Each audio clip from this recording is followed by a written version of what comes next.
We were just talking about, some pivotal plays in Ole Miss Florida history, talking about guys like Greg Hardy and Marcus Temple. But this week, okay, when Ole Miss plays Florida, since 2008 on, it's Kentrell Lockett week. We've just decided that's what we're calling it. 40, what is 40. the excitement like for you with this game coming up, and what is it like every time they play So for you? this excitement, this is like something that can never be lived down, something that you can't not stop talking about, or you can't talk about it enough.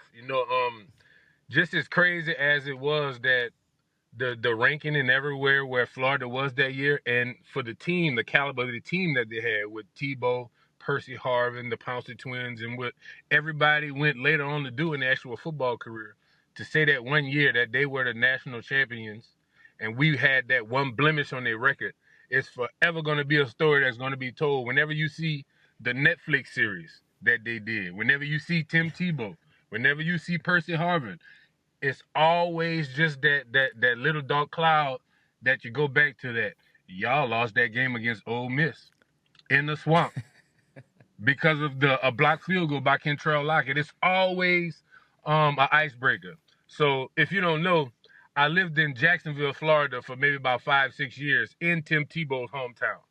And I would randomly meet Florida fans and just pick with them just so we can start that actual football conversation about Tim Tebow and Nice High School and all of those type of things, until we get to that one point where they talk about the national championship year. And I'm like, well, it's been a good conversation up until this point. But you remember that game against Ole Miss in Florida in the swamp? And yeah, that's me. Are you kidding me? So then I go show the proof. I show the pictures. And man, get out of here. Let's take pictures. I've been put out of places. I've been offered more drinks, or got what I was purchasing for free just because of that one conversation. So it's forever going to be a big story for me. It wasn't enough for you to terrorize the Gators on the field. You had to move to Jacksonville to just let them know, like, hey, I'm out here. That kind of happened. It wasn't even planned. And to be honest, I really didn't even know that was where Tim Tebow was from until I actually moved there. I saw so many things with his foundation, and I'm like, does he live here? And then I stumbled across his foundation one day. Ben, you remember when I told you that? I stumbled across his foundation delivering a car. And he had pictures and everything. And he was like, yeah, that's his mom. So that's when I realized, I'm like, oh, I can terrorize Florida. Again, still probably indirectly. We're not even putting helmet and shoulder pads on. I could still terrorize them just by reliving the story.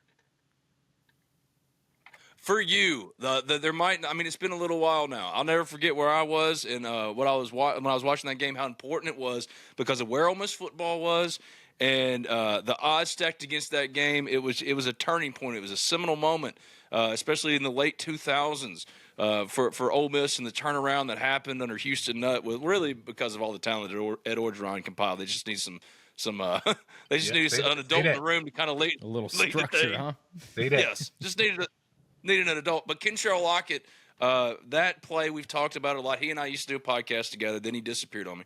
And now, yeah, I was going to get my shot in. But now, also he's the one in 2009 that told me not to worry about state. That's neither here nor there. But that 2008 blocked extra point against Florida, walk through the play because you told me a long time ago on the sidelines. It was pretty simple. Somebody I think I can go get me one. And somebody said, all right, then go get it.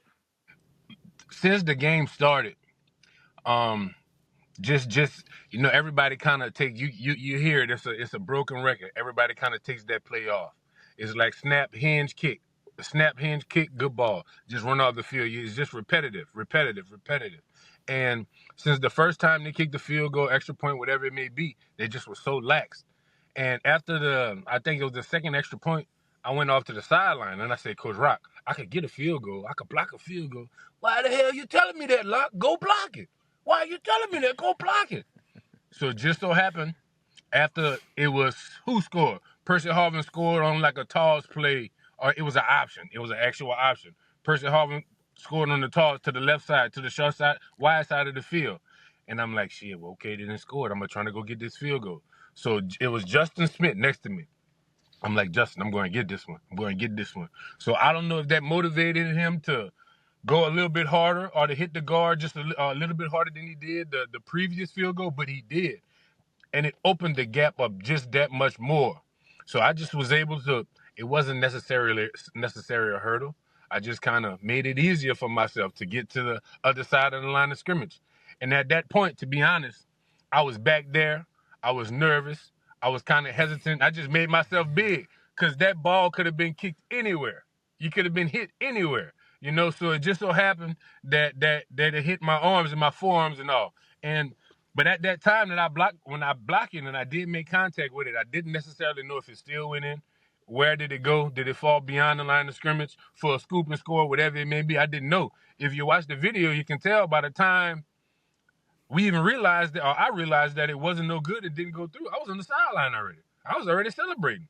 I didn't really know what happened. I just knew I did what I told Coach Rocket that I was going to do, that I was going to block a field goal. Still didn't know if I actually blocked it, if it still went through, if I deflected it or anything. I just knew I accomplished what I said I was going to do. And in hindsight, looking at it, that it probably was one of the biggest plays of the game, biggest plays of that decade, so to